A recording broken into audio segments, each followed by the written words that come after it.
이번에는 2018학년도 정시 변수 탈출하기라는 주제를 가지고 이야기를 한번 나눠보겠습니다. 자, 먼저 올해 입시의 2018학년도 입시 최대 변수라고 할 수 있죠. 우리가 하자고 하지 않았는데 어느 날 느닷없이 누군가가 꼭 하자고 해가지고 밀어붙이고 있는 영어 절대평가. 이게 최대 변수가 될 수 있을 것 같아요. 대학별로 너무 이 점수 반영하는 게 다양하기 때문에 사실 같은 점수를 가지고도 여러 대학에서 유불리가 지금 바뀌는 온점수만 가지고 판단해도 지금 문제가 되고 있는데 이게 영어 비중을 대폭 줄이긴 했지만 영어의 어떤 영향력이 완전히 사라졌다고 볼 수는 없는 거 아닙니까? 선생님 어떻게 이 변수를 좀 우리가 생각해야 될까요? 네, 그렇죠. 이제 그 대학마다 네. 영어 등급의 점수 차를 적게 해서 네. 영향이 네. 없는 대학도 일부는 있습니다. 네. 대부분 네. 대학들은 점수 차를 적당히 1등급, 2등급 차를 뭐 4, 5점 좀 차, 네. 3등급, 뭐 2등급 차를 뭐 또 5점 차 이상 벌여놨고 저희가 평균적으로 내보니까 90여 개 대학 정도에서 네. 1, 2등급 점수 차가 대략 5점 차 정도, 네. 2, 3등급 점수 차가 대략 6점 차 정도, 그렇죠. 7점 차 정도 나눠지기 때문에 네. 대부분의 경우에서 영향력을 갖는다 볼 수 있습니다. 근데 네. 중요한 건 이런 것이죠.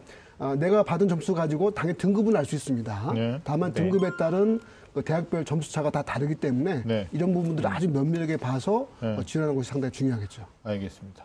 아니 실제로 영어 절대평가로 오면서 또 반영하는 방법이 네. 일단 최저학력 기준으로만 쓰는 대학도 있고요. 몇몇 대학은 아닙니다만. 그다음에 반영 비율로 합산해서 그러니까 국어, 수학, 영어, 탐구 4개 영역을 100%로 만드는 대학이 한 188개 정도 돼요. 118개 대학이죠. 굉장히 많고요. 그다음에 가산점을 주거나 뭐 감점을 주거나 이렇게 있기 때문에 아마 우리 친구들이 성적표 나오기 전까지 좀 유심히 자기가 관심 있는 대학 또 가능권의 가채점에서 가능권에 있다라고 어떻게 판단이 되는 대학들에 대해서 좀 연구를 할 필요가 있을 것 같은데 네. 어떻습니까, 선생님? 뭐 총점에 가산점 하는 대학도 있고 하여튼 뭐 이게 점수차가 큰 대학 또는 뭐 작은 대학 뭐 사실 영어 절대평가 이제 서두에도 말씀하셨듯이 우리가 네. 원하지 않았는데 누군가가 원해서 네. 이렇게 됐다 이렇게 말씀을 하셨잖아요. 네. 근데 사실은 이제 우리가 지난 여름에 이 수능을 어떻게 개편할 건지에 대한 논의를 진행을 했다가 1년 유예를 했단 말이에요. 그때 네. 이제 가장 크게 논의가 됐던 게 수능을 전 과목을 절대평가할 것이냐 아니면 일부의 과목만 절대평가를 할 것이냐를 가지고 네. 논의를 했다가 원점을 다시 생각해보자라고 했단 말이에요. 네.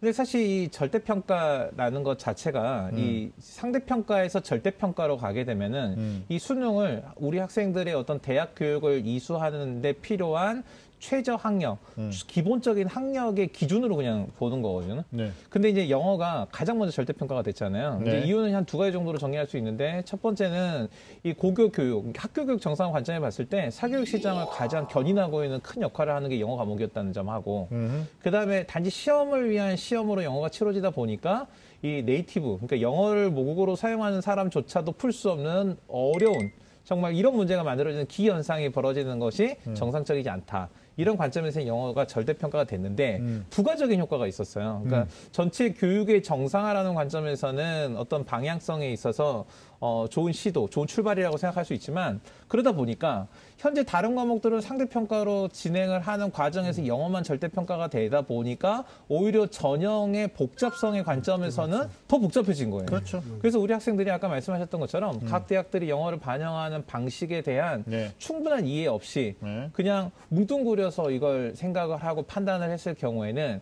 사실 합격자들의 평균과 커트라인 사이에 1, 2점 차이밖에 나지 않은 대학에 해당하는 그런 학교에 지원을 하는 경우는 상당히 뜻밖의 피해를 볼 수 있다. 이렇게 생각할 수 있죠. 그러니까 이게 네. 먼저 정책적으로 보면 네. 뭐 유초, 중고, 내기 집단에서 가장 많은 사교육비를 쓰는 게 영어다. 맞죠? 그러니까 네, 이걸 맞습니다. 절대평가로 해서 기준 점수만 넘기면 너는 지원 자격이 된다라는 차원의 해석인데 사실 뭐 중학교, 고등학교 학생들이 많이 쓰는 사교육비는 영어가 아니잖아요. 그랬더니 뭐 학부모님들이 그럼 수학이니까 수학도 절대평가로 바꾸지 그래? 뭐 이렇게 이제 빈정되는 이런 구조가 되는데 아마 이 정책 만들었던 사람들이 이렇게 세밀하게 대학들이 영어 절대평가에 의해서 나머지 국어나 네. 수학이나 탐구를 반영하는 것에 대해서 선 이해를 못했던 것 같고요.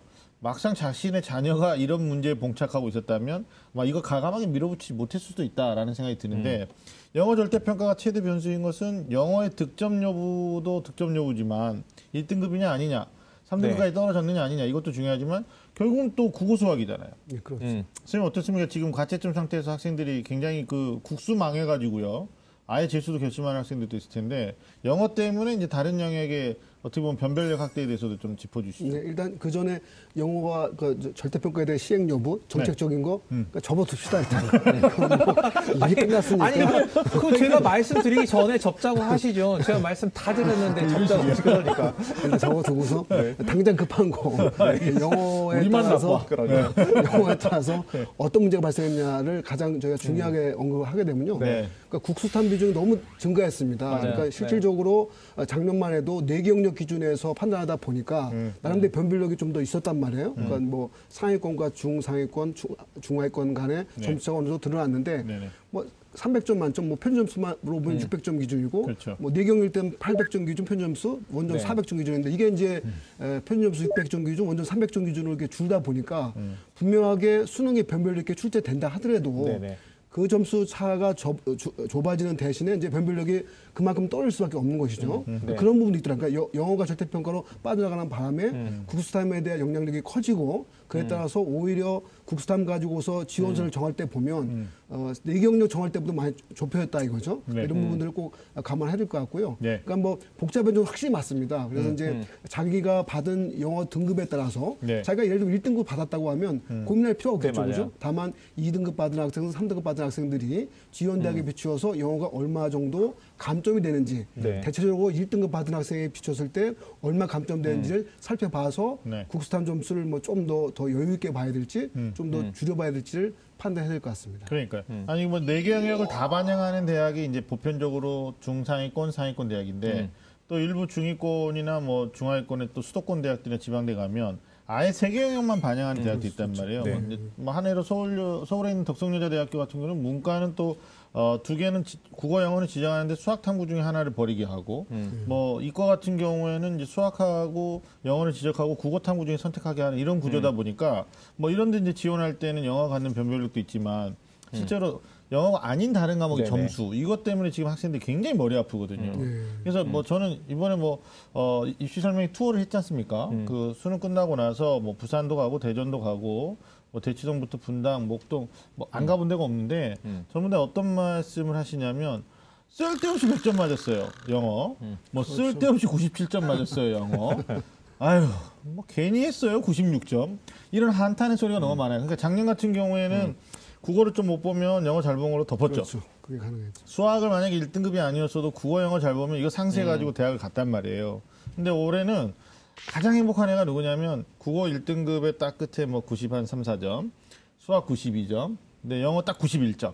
뭐 이런 친구들이 총점에서는 그러니까 단순 원점수에서는 뒤지는데 나중에 보면 이제 국수 점수에서 앞서고 대학의 선택권이 훨씬 넓어지니까 이런 선생님 여쭤봅니다. 느닷없이 이런 수혜자가 더 많을까요? 아니면 실제로 학원 내에서도 본인이 원치 않았던 국어나 수학 점수 때문에 피해자가 더 많이 양산됐을까요? 그러니까 실질적으로 학생들 입장으로 보면 네. 큰 틀에서는 피해 볼 학생도 실제 있을 거고요. 네네. 혜택 보던 학생 실제 있을 것입니다. 네네. 그것이 이제 내가 피해자 쪽인지 수혜자 쪽인지는 살펴봐야 될 사항이지만 네. 어쨌든 성적표가 나오면 그걸 뭐 인정할 수밖에 없잖아요. 네. 그 상태에서 출발해야 되기 때문에 1차적으로 영어는 누가 봐도 등급이 이미 정해졌습니다. 정해진 것이고 또 경쟁 대학별로 아주 미묘하게나마 네. 영어를 좀 더 잘 받은 학생은 우리 대학에 오라는 대학도 있는가 반면 네. 또 어떤 다른 대학 차원에서 영어를 좀 못 본 학생들은 또 우리 대학으로 오라. 네. 이런 쪽 약간 경쟁 관계에 있는 대학들의 반응 방법이 다르다 보니까 맞아요. 그걸 잘 살펴와갖고 자신이 영어를 잘 받았으면 잘 받은 거를 우대하는 쪽의 대학을 일단 한번 더 생각해 볼 수 있고요. 그렇죠, 그렇죠. 잘 못 받았다고 생각하면 좀 못 받은 대학에서 뭐 그것도 문제 없을 그러니까 1등급, 2등급 점수, 3등급 점수를 많이 줄여나갔고 영어 못 봐도 우리는 국수탐 잘하면 된다. 이런 쪽 대학을 좀 더 선호해서 이렇게 생각해 보면 좀 더 또 답이 나올 것 같습니다. 그러니까 이게 여기에 매몰되면 안 되는 게 보통 이제 그 입시 전문가들도 영어 1등급과 2등급의 점수차 여기까지만 얘기하는데 그러니까 3등급 아이들이 상처받아요. 나는 영어 3등급 받았는데 그렇죠. 평소에 받지 못했던 점수인 거죠. 예, 공부를 많이 이번에도 보니까 학교에서 그랬을 텐데 졸업생들은 영어 쉬웠다. 전년 대비 작년에 경험이 있으니까요. 근데 재학생들은 겁나 어려웠다. 애들 표현이 됐다 어려웠다. 왜 그랬을까요? 이렇게 물어보니까 많은 학부모님들이 공부 안 해서 그렇죠. 그러니까 영어 절대평가라고 생각하고 좀 소홀히한 경향도 없지 않아 있었다라고 보는 건데 어찌됐든 그 영어 활용하는 것에 대한 대학별 반영 방법도 유심히 살펴야 됩니다. 특히 제가 3등급 이야기를 꺼낸 게 국어 수학 다 1등급 하는데 영어 3등급이다. 그러면 막 절망하고 있거든요.